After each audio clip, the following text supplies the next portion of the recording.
नमस्कार मित्रांनो, आजच्या कथेचं नाव आहे गोवा सहलीतील एक भयंकर प्रसंग. कथेचे मूळ नाव आहे तिचा प्रहर. कथेचे लेखक आहेत दीपक पाटील. कथेला आता सुरुवात करू.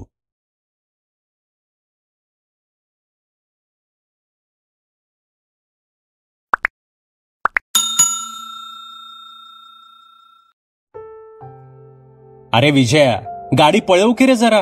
असं वाटतंय कार नाही बैलगाडी घेऊन चाललोय गोव्याला. रमेश विजयला खिजवत म्हणाला. तसा काहीसा चिडून नाकावरचा चष्मा सावरत विजय म्हणाला, रात्रीची रेसिंग करायला मी काही फॉर्म्युला 1 रेसर नाहीये. चष्मा असता ना तुला मग कळालं असतं काय त्रास आहे ते. आणि एवढीच हळू वाटतीये गाडी तर उतरून पळत सुट ना गोव्याकडे. आम्ही येतो हळूहळू मागून. आता रमेश काही बोलणार त्यावर मल्हार म्हणाला, अरे शांत व्हा यार, आधीच जाम भूक लागलीये. ए विजय, एखादं हॉटेल बघ, म्हणजे जेवायला थांबू. मागे केतन आणि शरद कधीही झोपतील अशा अवस्थेपर्यंत येऊन पोचले होते. हे 5 मित्र आपली लॉंग अवेटेड गोवा ट्रिप करायला चालले होते. यापैकी दोघांना शनिवारी सुट्टी असायची, तर बाकी तिघांना हाफ डे घ्यावा लागला होता.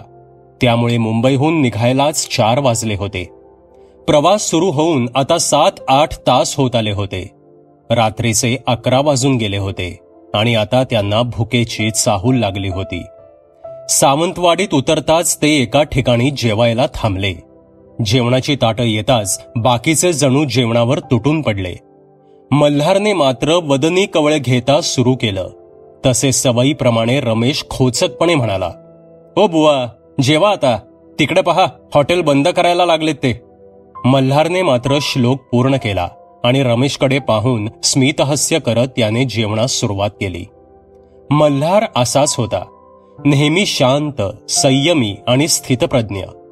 तो शेतकरी कुटुंबातला असला तरी वडील वारकरी असल्याने त्याला अध्यात्माची लहानपणापासून आवड होती.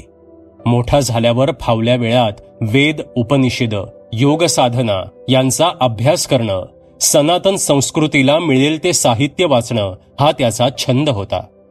आणि म्हणूनच हे बाकीचे त्याला बुवा म्हणत असत. पण सर्वांच्या मनात मात्र त्याच्याबद्दल एक विशेष आदराचं स्थान होतं, हे मात्र नक्की. जेवण उरकून सर्वजण आता गाडीत बसले. रात्रीचे 12 वाजत आले होते. गाडीने गोवा बॉर्डर क्रॉस करत गोव्यात प्रवेश केला. तसा मघापासून शांत असणारा रमेश अचानक ओरडून पेंगाळलेल्या बाकीच्यांना जाग करू लागला. ए साल्यांनो, उठा, सारखं काय झोपताय रे? बाहेर बघा, आपण गोव्यात आलो. We are in Goa guys. त्यावर विजय म्हणाला, आता काय कपडे काढून नाचतो का रस्त्यावर? आपलं हॉटेल कलंगुटला आहे. अजून 50 किलोमीटर जायचंय. अजून तासभर वेळ लागेल.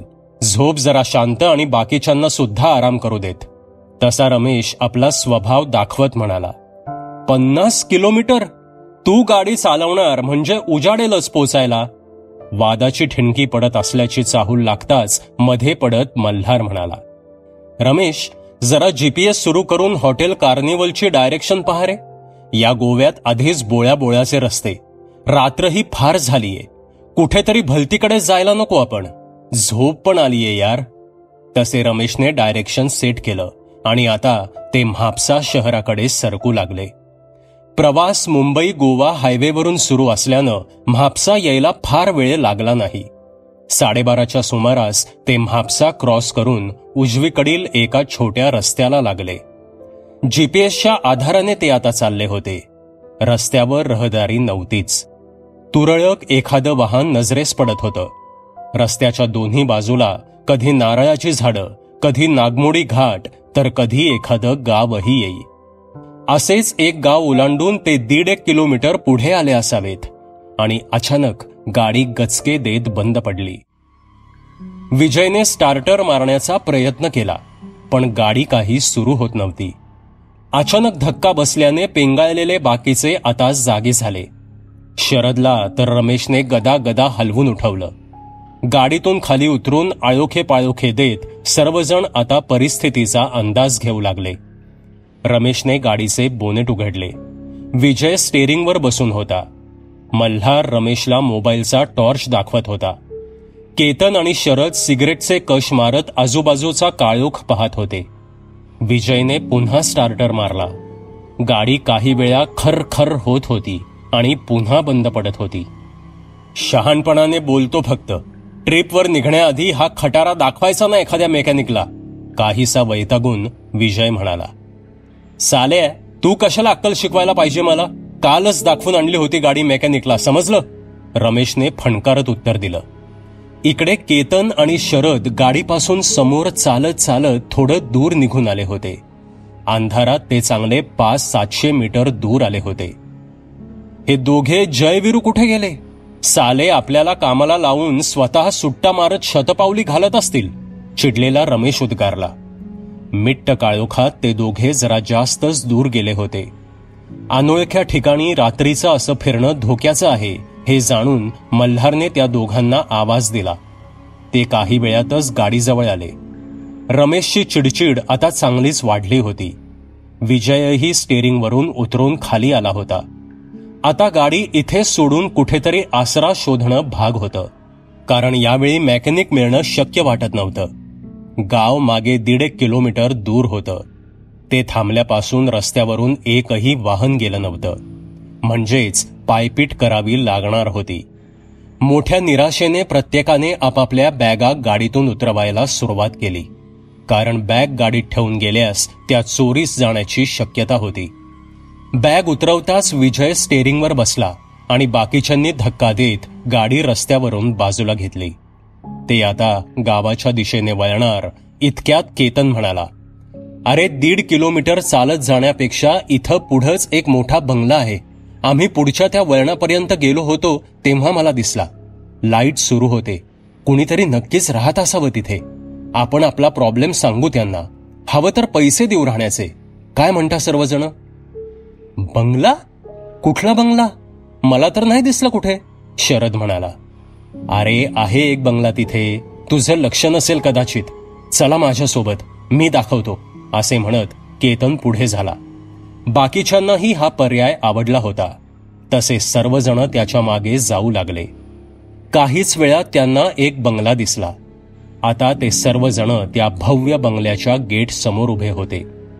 अंधारात या 5 जणांनी मोबाईलचे टॉर्च सुरू केले आणि ते गेटच्या जवळ जाऊन न्याहाळू लागले. स्टॅनली फार्म हाऊस असं लिहिलेली पत्र्याची पाटी त्या गंजलेल्या गेटवर लटकत होती. एका बाजूची तार तुटल्याने ती पाटी तिरकी झाली होती. इंग्रजीत लिहिलेली ती पाटी अगदी अश्मयुगातील असावी इतकी जुनी वाटत होती.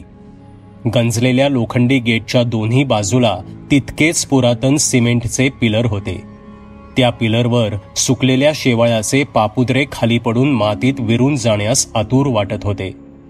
एका बाजूच्या पिलरवर कुणीतरी पांढऱ्या खडूने मानवी कवटी काढली होती. त्या पिलरनीच त्या गंजलेल्या गेटचा भार न जाणे कित्येक वर्षे सांभाळला असावा. गेटची अवस्था पाहता तिथे बेलचं बटन शोधणं मूर्खपणा आहे हे जाणून आता ही पंचमहाभूतं तशीच आत शिरली. सुदैवानं गेट उघडच होतं. आतले आवार चांगलेच प्रशस्त होतं, पण पायाखालील पालापाचोळ्यांचा खच पाहून तिथे निगा व्यवस्थित ठेवली जात नाही हे स्पष्ट दिसत होतं. समोर तो भव्य बंगला दिमाखात उभा होता. आतील बाजूस मंद दिवा जळत होता. तो एखादा नाईट लॅम्पच असावा. वरच्या मजल्यावरही तसाच अंधुक प्रकाश दिसत होता. बाकीचे सर्व पुढे सरकू लागले, पण मल्हार मात्र त्या बंगल्याकडे एकटक पाहत होता. त्याच्या डोळ्यांची पापणीही लवत नव्हती. एक वेगळीच भावना त्याच्या मनात जन्म घेऊ पाहत होती. मनपटलावर जणू कुणीतरी घाव घालू पाहत होतं. एक प्रकारची प्रचंड नकारात्मकता त्याला तिथे जाणवत होती. मल्हार तसाच उभा होता. तो बंगला जणू कुत्सितपणे हसत त्याच्याकडे पाहत होता. भक्ष्य मिळालं म्हणून चेकाळत होता. इतक्यात विजयने त्याला आवाज दिला. तसा मल्हार भानावर आला. इथं राहणं योग्य वाटत नाहीये, पण आता काय करावं? आता तर त्या गावापासून 2 किलोमीटर दूर आलोय आपण, आणि तसाही 1 वाजून गेला आहे. 6 वाजेपर्यंत इथेच थांबून पहाटे ही जागा सोडून निघून जाऊ, असा विचार मल्हारच्या मनातून समकून गेला. बाकीचे आता मुख्य दरवाजातून आत पोचलेही होते. मुख्य दरवाजातून आत येताच मल्हार काहीसा चकित आणि चिंतित झाला. तो दिवाणखाना कमालीचा नीटनेटका आणि स्वच्छ वाटत होता. लाकडी कोरीवकाम केलेलं दिवाणखान्यातलं फर्निचर कालच पॉलिश केल्यासारखंच चमकत होतं. बाजूच्या लाकडी कपाटाच्या काचा अगदी काही दिवसांपूर्वी बसवल्यासारख्याच चमकत होत्या. एका कोण्यात उभं असलेलं भव्य घड्याळ सुरू होतं आणि ते योग्य वेळ दाखवत होतं. त्याचा लाकडी लंबक अविरत हलत होता आणि गोलाकार लाकडी डायलवरच्या वरील बाजूस असणारं घुबडही मागे पुढे हलत होतं. बाहेर इतकी दुरावस्था असताना आत इतका नीटनेटकेपणा, हा काय प्रकार आहे? मल्हारच्या मनात पुन्हा विचार चमकून गेला. ते सर्वजण आता येऊन 5 मिनिटे होऊन गेली होती, तरीही कुणीही त्यांची चौकशी करायला आलं नव्हतं. मल्हारने आता मोठ्याने आवाज देण्यास सुरुवात केली. हॅलो, कुणी आहे का इथे? हॅलो. पण कसलाही प्रतिसाद आला नाही. रमेश आणि बाकीचे लेदरच्या मऊ सोफ्यावर पडून गप्पा मारत बसले होते, जसे की ते त्यांचंच घर आहे. कदाचित या बंगल्याचे मालक वृद्ध असावेत आणि ते झोपलेले असावेत. त्यांना उठवून आपल्याबद्दल सांगायला हवं. असं विना परवानगी इथे थांबणं योग्य नाही, असा विचार करत मल्हारने आजूबाजूच्या खोल्या तपासायला सुरुवात केली. आता केतनही त्याच्या सोबत आला होता. पुढील 5 मिनिटात त्यांनी किचनसह सर्व खोल्या तपासल्या, पण कुठेच कोणीही नव्हतं. हे फारच विचित्र आहे, असा विचार करत मल्हार केतनला घेऊन वरच्या मजल्यावर गेला. पण तिथेही निराशाच मिळाली. कुठेच कोणीच दिसत नव्हतं. ते दोघे आता परत खाली दिवाणखान्यात आले. रमेश आणि शरद पत्ते खेळत बसले होते. विजय फ्रेश होण्यासाठी गेला असावा. काहीसा चिंतित झालेला मल्हार म्हणाला, यार का कुणास ठाऊक, पण मला ना इथे ठीक वाटत नाहीये. त्यापेक्षा आपण आपल्या गाडीत गेलेलं बरं. असं वाटतंय इथे आल्यापासून. हो, गाडीत छान वाटेल. मस्त बेड आहे तिथे. बॅकग्राऊंड म्युझिकसाठी मच्छरही आहेत. अरे काय बुवा, तुमची झोपेची वेळ झालीये वाटतं, रमेश हसत म्हणाला. अरे मी मस्करी करत नाहीये. एक विचार कर, त्या गेटपासून आत येताना हा बंगला कितीतरी वर्ष बंद असेल असं वाटत होतं, आणि आता इथे आत आल्यावर असं वाटतंय की कालच घराची वास्तुशांत झाली असावी. घरात कुणीही माणूस नाहीये आणि मला ना एक विचित्र फिलिंग येते इथे आल्यापासून, मल्हार गंभीर होऊन बोलत होता. इतक्यात केतन बोलू लागला. हो ना यार, हे तर मानायलाच हवं की घर अगदी नवीन वाटतंय. हे फर्निचर, हा सोफा, हा गालिचा, ते भव्य झुंबर, सगळं कसं अगदीच चमकतंय. ती स्टफिंग केलेली सांबरं आणि वाघाचं डोकंही पहा, अगदी स्वच्छ आणि नीटनेटकं वाटतंय. आणि घरात कुणीच नाहीये. हे थोडं विचित्र नाहीये का? फ्रेश व्हायला गेलेला विजय एव्हाना परतला होता. काही वेळ शांत राहून तो चर्चेचा अंदाज घेत होता. अरे या गोवन लोकांना घर सजवायची, नीटनेटकं ठेवायची हौस असते आणि पार्टी कल्चर आहे इथे. मालक कदाचित गेले असतील कुठेतरी ओव्हरनाईट पार्टीला. उगाचच काहीतरी डोकं चालवत बसू नका तुम्ही. जाऊन झोपा, नाहीतर पत्ते खेळायला या, रमेश वैतागून म्हणाला.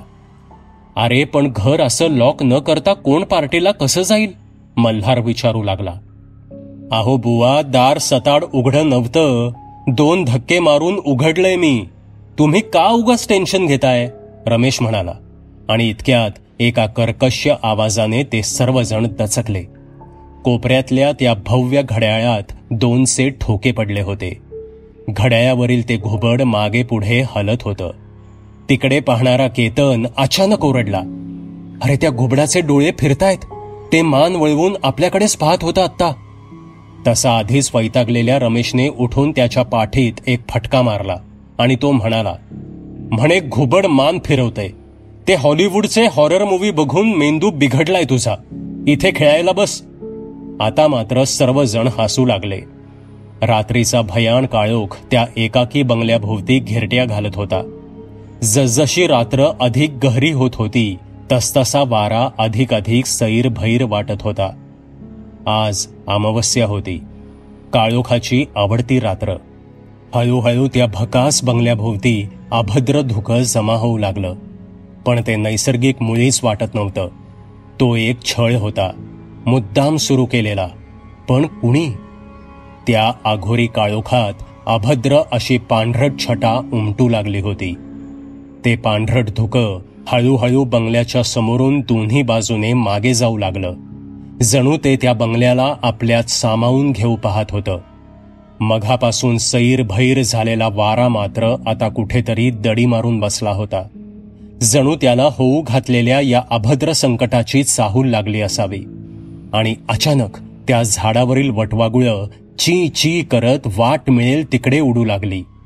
हा एक इशारा होता का? काही वेळ गेला. सगळे तसेच बसून होते आणि अचानक बंगल्याच्या एका बाजूला असणाऱ्या डेरेदार झाडाच्या एका फांदीवर कोणीतरी लटकू लागलं.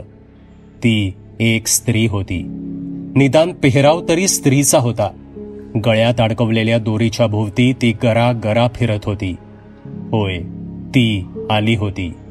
तिचा प्रहर सुरू होण्यास काहीच अवधी शिल्लक होता आणि वाट पाहत ती त्या फासावर गरगर फिरत होती. तिच्या साडीचा लांब सडक पदर हवेत हेलकावे खात हलकेच गिरकी घेत होता. आता रात्री तिचे टोल कधीही पडतील. तिच्या पांढऱ्या फटक डोळ्यात एक चमक दिसत होती. हलकेच हसत ती मस्तीत फिरत होती. इकडे आत त्या हॉलमध्ये रमेश, मल्हार आणि विजय अजूनही पत्ते खेळत होते. बाजूच्याच एका सोफ्यावर शरद निजला होता, तर केतन आराम खुर्चीवर घोरायला लागला होता. खरं तर मल्हारलाही झोप आली होती, पण या घरात असेपर्यंत क्षणभरही झोपायचं नाही असं त्यानं जणू ठरवलंच होतं. त्यानेच अट्टाहास करून सर्वांना वेगवेगळ्या खोल्यात न जाता हॉलमध्ये थांबण्यास उद्युक्त केलं होतं. आणि एवढ्यात तो कर्कश्य आवाज त्या सबंध बंगल्यात घुमला. रात्री 3चे टोले पडले होते. ते घुबड जोशात येऊन जणू वेगाने मागे पुढे डुलत होते. घड्याळाचा तो नाद ऐकताच ती अभद्र बाई भेसूर हसली आणि हात उंचावून तो फासाचा दोर चढू लागली. फांदीवर पोचताच तो दोर बाजूला करत ती एखाद्या माकडासारखी सरसर खोडाकडे निघाली. पुढच्या काही क्षणात ती झाडाच्या पायथ्याला पोचली, पण उभी न राहता एखाद्या जनावरासारखी ती तशीच 4 पायांवर बंगल्याकडे सरकू लागली. तिच्या दहशतीने वाटेवरचा पालापाचोळाही थरथर करत बाजूला सरकू लागला. पोर्च जवळ येताच ती आता उभी राहिली. मुंडी गरगर फिरवत ती चोहीकडचा अंदाज घेत होती आणि तिने दरवाजाच्या दिशेने हलकेच एक ठुंकर मारली. तसा तो भक्कम लाकडी दरवाजा धाडकन मागे लोटला गेला. ती बाहेर एका कोण्यात उभी असल्यानं आत बसलेल्यांना ती दिसत नव्हती, पण तो दरवाजा उघडल्याबरोबर एक प्रचंड हवेचा झोत बंगल्यात शिरला. त्या हवेत मेंदू सुन्न करून टाकणारी दुर्गंधी होती.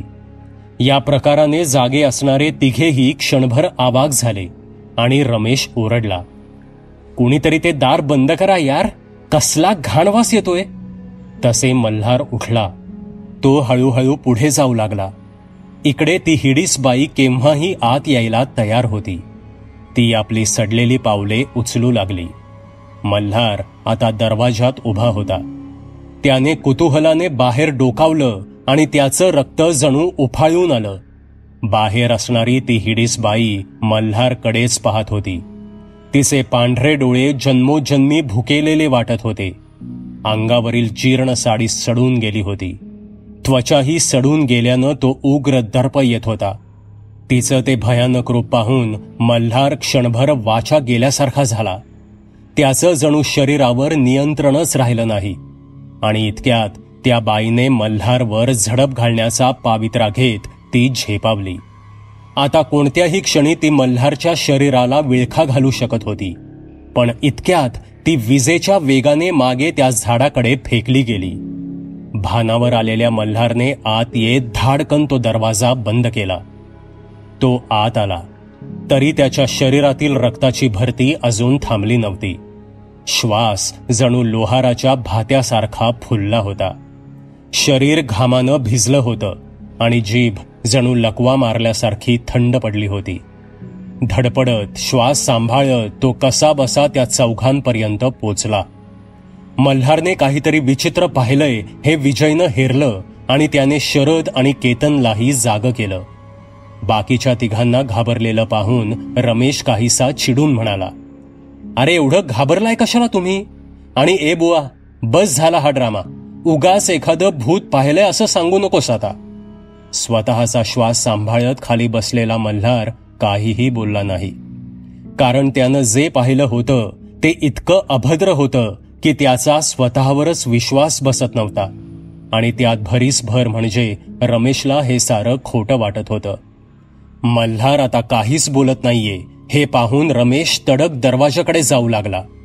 ताड ताड चालत तो आता दरवाजाच्या जवळ पोचला होता आणि इतक्यात मल्हार ओरडला, रमेश, त्या दरवाजाकडे जाऊ नको, तिथे बाहेर आपलं मरण आहे.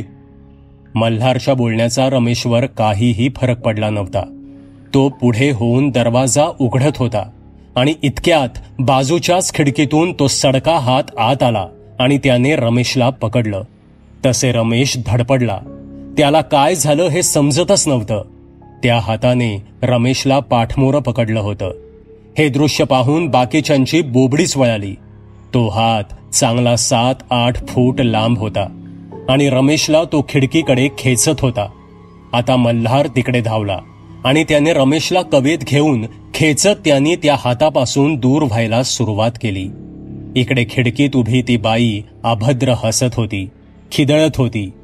सावस प्रतिकार करतय हे पाहून तिला भलतीच मजा वाटत असावी. त्या झटापटीत मल्हारचा स्पर्श जसा त्या सडक्या हाताला झाला तसा तो हात झटकन मागे घेतला गेला आणि ती बाई पुन्हा त्या बंगल्यापासून दूर फेकली गेली. रमेशची आता बोबडीच वळाली होती. घाबरलेला शरद तर आता रडू लागला होता. रमेशला कसाबसा सांभाळत मल्हार त्याला हॉलच्या मध्यभागी घेऊन आला. आता त्या हॉलच्या मध्यभागी ते 5 जण एकमेकाला चिकटून बसले होते. ती बाई आता पुन्हा खिडकीत आली. आपले पांढरे पट्टे डोळे मोठे करत दात विचकवत ती खेकसत होती आणि आपल्या अभद्र खरखरत्या आवाजात ती बाई बोलली, आज जित्त सोडताक ना तुमका. इतके बोलून ती बाई खिडकीतून मागे सरकत गायब झाली. मघाचा दरवाजातला प्रकार आणि आता खिडकी शेजारी झालेली झटापट या दोन्ही प्रकारांमध्ये एक साम्य होतं. मल्हारच्या स्पर्शाने ती बाई दूर फेकली जात होती. हे कोडं मल्हारलाही काही कळत नव्हतं. असं का होतंय हा विचार तो करत असताना अचानक त्याचं लक्ष आपल्या गळ्यातल्या त्या रुद्राक्ष माळेवर गेलं. ती रुद्राक्ष माळ काहीशी तप्त झाली होती आणि त्याला 4 वर्षांपूर्वी त्र्यंबकेश्वर येथे गेले असतानाचा तो प्रसंग आठवला. अध्यात्माची आवड असणारा मल्हार 4 वर्षांपूर्वी त्र्यंबकेश्वर येथे झालेल्या कुंभमेळ्यात गेला होता. तिथे नदीकिनारी एक आघोरी साधू तपश्चर्या करत बसला होता. मल्हारला त्याच्याशी बोलण्याची फार इच्छा होती, पण त्याची तपश्चर्या भंग करणं मल्हारला काही योग्य वाटलं नाही. मल्हार तिथेच बसून राहिला आणि तो त्या आघोरी बाबाची तपश्चर्या संपण्याची वाट पाहू लागला. जवळजवळ 3 तास तो तिथेच बसून होता. 3 तासांनंतर त्या आघोरी बाबाने आपली तपश्चर्या संपवली. मल्हारने त्यांना हात जोडले आणि तो काही बोलणार तेवढ्यात ते आघोरी बाबा बोलू लागले, बाळ, मला माहीत आहे तू इथे 3 तास झाले माझी वाट पाहतोयस. इतके बोलून त्यांनी आपल्या गळ्यातील एक रुद्राक्ष माळ काढत ती मल्हारच्या गळ्यात घातली. तसे मल्हार म्हणाला, अहो पण बाबा, ही तुमची पवित्र माळ मी ही कशी सांभाळू? तेव्हा काहीसे विचित्र हावभाव करत ते आघोरी बाबा म्हणाले, ही माळ नेहमी तुझ्या जवळ ठेव. कधी स्वतःपासून वेगळी करू नकोस. या ब्रह्मांडात घडणाऱ्या प्रत्येक गोष्टीमागे एक कारण असतं बाळा. ही माळ तुझ्याकडे का आली यालाही एक कारण आहे. वेळ आल्यावर तुला ते समजेल. या प्रसंगाची आठवण येताच मल्हारने न कळतच त्या आघोरी बाबांना नमस्कार केला. आता त्याला घाबरून चालणार नव्हतं, कारण त्याला स्वतःचा आणि आपल्या मित्रांचा जीव वाचवणं भाग होतं आणि तो स्वतःच घाबरला तर बाकीच्यांचं काय होईल? ही वेळ होती संकटाचा मुकाबला करण्याची. संकट भयानक होतं, अघोरी होतं आणि तितकंच शक्तिशालीही. मल्हारने पटकन आपला मोबाईल बाहेर काढला आणि इंटरनेट सुरू करून त्याने आजचं पंचांग उघडलं. पंचांग उघडताच त्याला सारा प्रकार लक्षात आला. आज अमावस्या होती आणि नेहमी रात्री 3-3:30 अशा वेळेत असणारा ब्रह्ममुहूर्त आज उशिरा म्हणजेच 5 वाजता सुरू होणार होता. अमावस्येची रात्र आणि ब्रह्ममुहूर्त सुरू झाला नसल्याने ही अघोरी ताकद आपली शक्ती पणाला लावणार यात काही शंका नव्हती. आता या सैतानी ताकदीचा प्रहर सुरू झाला असला तरी तो जास्त काळ चालणार नाही. 5 वाजता ब्रह्ममुहूर्त सुरू होताच या प्रेतात्म्याची शक्ती क्षीण होईल आणि ती शक्ती इथून गायब होईल. मल्हार विचार करत होता. आता 3:30 होऊन गेले होते, म्हणजेच किमान 1.5 तास तरी या अभद्र ताकदीशी आपल्याला नेटाने मुकाबला करावा लागणार हे मल्हारने जाणलं होतं. आणि मल्हार आता बोलू लागला. मित्रांनो, माझं बोलणं नीट लक्ष देऊन ऐका. आपण कोणत्या भयंकर संकटात अडकलोय हे तुम्ही पाहिलंच आहे, पण ही वेळ घाबरून जाण्याची नाही. आपल्याला एकत्रपणे या संकटाचा मुकाबला करावा लागेल. आता 3:30 होऊन गेले आहेत. 5 वाजता ब्रह्ममुहूर्त सुरू होईल. तोपर्यंत तरी आपल्याला या प्रेत आत्म्याचा सामना करावा लागेल. माझ्या गळ्यातली ही रुद्राक्ष माळ मला एका अघोरी साधूंनी दिली आहे. या माळेमुळे तो प्रेत आत्मा आपल्या जवळ येऊ शकणार नाही, पण तो या ना त्या मार्गाने आपल्याला संपवण्याचा प्रयत्न मात्र नक्कीच करेल. पुढचा 1.5 तास आपल्याला या विचित्र गोष्टीचा सामना करायचा आहे. तेव्हा घाबरून जाऊ नका. आपण घाबरलो तर तिची ताकद वाढेल आणि तसं घडलं तर ती आपल्यासाठी चिंतेची बाब आहे. सर्वांनी आपल्या मनात आपल्या प्रिय देवतेचं नामस्मरण सुरू करा. आणखी एक, आपल्याला सोबत राहावं लागेल. कोणीही इकडे तिकडे जाणार नाही. आलं ना लक्षात? शंभो हर हर हर हर महादेव असे म्हणताच हॉलमधील सारं फर्निचर, फरशी, खिडक्यांच्या काचा थरथर कापू लागल्या. एखाद्या जंगलात 100 हत्ती एकत्रित पळू लागल्यास जशी कंपनं उठतील, अगदी तितकीच प्रचंड कंपनं त्या बंगल्यात उठू लागली. मल्हारने कानोसा घेतला. ती कंपनं छताकडून येत होती. निश्चितच ती बाई छतावरून चालत असावी. मल्हार छताकडे पाहतच होता आणि त्याला दिसलं की छताला लटकवलेलं अजस्त्र असं गोलाकार काचेचं झुंबर जरा जास्तच हेलकावे खाऊ लागलं होतं. तसे मल्हार मोठ्याने ओरडला, त्या कोपऱ्याकडे चला, लवकर पळा. तसे सर्वजण जीवाच्या आकांताने तिकडे धावले आणि इतक्यात मागे धाडकन आवाज आला. ते अजस्त्र झुंबर छतातून निखळून हॉलच्या मध्यभागी पडलं होतं. काचेच्या ठिकऱ्या साऱ्या हॉलमध्ये पसरल्या होत्या. ती हिडीस बाई अजून छतावरच होती. छताकडून अजूनही कंपनं येत होती. तिच्या पायांचा वेग आता वाढला होता. ती जोराने पाय आपटत होती. हळूहळू ती क्रोधित होत चालली होती. माकडासारखी 4 पायांवर चालत ती बाई आता छताकडून त्या खिडकीकडे सरकू लागली. तिची चाल भिंतीवरच्या पालीसारखी चपळ भासत होती. पुढच्या काही क्षणात ती बाई पुन्हा त्या हॉलच्या खिडकीत उतरली. आपले पांढरे फट्ट डोळे त्या 5 जणांवर वटारून ती बाई हिडीस हसत होती. अचानक तिने त्या खिडकीतून एक जोराची फुंकर मारली. वाऱ्याचा प्रचंड झोत आपल्यासोबत एक असह्य दुर्गंधी घेऊन आत शिरला आणि त्या वाऱ्यासोबत हॉलमध्ये पसरलेले ते काचेचे तुकडे त्या 5 जणांकडे चाल करून येऊ लागले. पण ते काचेचे तुकडे हवेत अस्ताव्यस्त उडालेत तसं वाटत नव्हतं. योग्य लक्ष्यावर मारलेल्या बाणासारखे ते काचेचे तुकडे अगदी वेगाने त्या 5 जणांकडे जाऊ लागले. तसा मल्हार ओरडला, स्वतःला वाचवा, तोंड लपवा. कचकच करत ते तुकडे त्या सर्व जणांवर येऊन आदळले. शरद आता भीतीने अर्धमेला व्हायचाच बाकी होता. केतन त्याला सावरत होता. विजय एकसारखा रामरक्षा म्हणत होता. आपला चष्मा सावरत 4ही बाजूंना लक्ष ठेवण्याचा प्रयत्न करत होता. सकाळपासून बडबड करणारा रमेश गुडघ्यात डोकं घालून अगदी भिजलेल्या कोंबड्यासारखा शांत बसला होता. केतन काहीसा धाडसी असल्यानं तोच मल्हारला साथ देत होता. 5ही जणांमध्ये एक गोष्टीचं साधर्म्य होतं, ते म्हणजे हृदयाची वाढलेली धडधड आणि थरथर कापणारं शरीर. काचेच्या बाणांचा तो मारा केल्यावर एक मोठं हास्य करून ती बाई पुन्हा गायब झाली. एव्हाना 4:30 होत आले होते. ती हिडीस बाई समोरच्या झाडाच्या त्या फांदीला लटकून खिदळत होती. मध्येच त्या फासाच्या दोरीत मुंडका अडकवून गोल गोल फिरत होती. अचानक पुन्हा चवताळून ती बंगल्याकडे सरकू लागली. इकडे बंगल्यामध्ये मल्हारने महाकाल मंत्र सुरू केला होता. मल्हारचे ते धाडस पाहून तो प्रेत आत्मा भलताच चिडला होता. त्या प्रेत आत्म्याने आता जोराने किंकाळी मारून आपले हात आडवे तिडवे नाचवायला सुरुवात केली. तिच्या त्या नाचणाऱ्या हातासोबत त्या हॉलमध्ये कल्लोळ माजला. सोफा, दिवाण, टिपॉय, आजूबाजूची कपाटं धडधड करत जिथे कोपऱ्यात ते 5 जण बसले होते त्या कोपऱ्याकडे सरकू लागली. पहिल्यांदा तो लेदरचा सोफा त्यांच्याकडे सरकला. पुढची हालचाल व्हायच्या आत मल्हार आणि केतनने उठून विजेच्या छपळाईने तो सोफा उपडा करून एखाद्या ढालीसारखा आपल्याकडे खेचून घेतला. आणि इतक्यात धाडकन आवाज आला आणि एक प्रचंड मोठा दाब त्यांना जाणवला. शोपीस ठेवायचं भव्य कपाट धाडकन येऊन त्या उपड्या सोफ्यावर आदळलं होतं. मागोमाग धक्के बसतच राहिले. दिवाण, टिपॉय अशा नाना वस्तू येऊन त्या सोफ्यावर आदळू लागल्या आणि घरंगळत खाली पडू लागल्या. हा हा म्हणता त्या दिवाणखान्याची अवस्था एखाद्या अडगळीच्या खोलीसारखी झाली. जीव मुठीत धरून ते 5 जण त्या सोफ्या खालीच बसून होते. ती हिडीस बाई किंकाया मारत बंगल्याभोवती गरगर फिरत होती.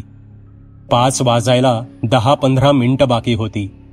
घाबरलेल्या साऱ्यांना धीर देत मल्हार ओरडला, अजून 15-20 मिनिटं मित्रांनो, आपल्याला हरायचं नाहीये. वेळ संपत आल्याने ती आघोरी ताकद आता अजून चवताळणार हे जाणून मल्हारने आता खड्या आवाजात महाकाल मंत्रास सुरुवात केली. तो अगदी बेंबीच्या देठापासून ओरडत होता. त्या मंत्रांच्या आवाजाने तो हिडीस प्रेत आत्मा काहीसा बिथरला. खड्या आवाजातील मंत्रांचे ते शब्द कानी पडत असल्याने तो प्रेत आत्मा कमालीचा अस्वस्थ वाटत होता.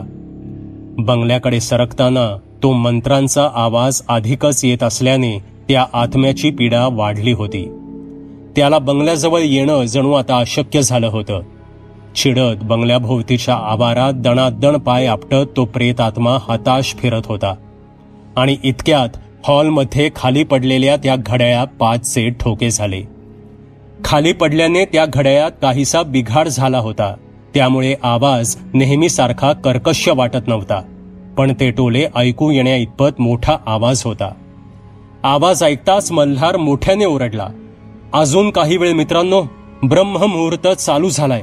आपल्याला काही काळ इथे थांबावं लागेल, मग आपण बाहेर पडू या नरकातून. तसे पुढील 15-20 मिनिटे ते 5 जण दबा धरून तिथेच बसून राहिले. बाहेर त्या हिडीस बाईच्या किंकाळ्यांचे आवाज येतच होते. ती किंचाळत, फुतकारत, पाय आपटत त्या बंगल्याभोवती घिरट्या घालतच होती. पहाटे 6च्या सुमारास जागीच डोळ्या लागलेल्या साऱ्यांना मल्हारने जागं केलं. जागे होताच सर्वजण पुन्हा त्या अनामिक भीतीने सावरून बसले. त्यांची ती अवस्था पाहून मल्हार बोलला, अरे संपलं ते आता, उठा, फिरायचंय ना गोव्यात. त्या चौघांचा जणू विश्वासच बसत नव्हता.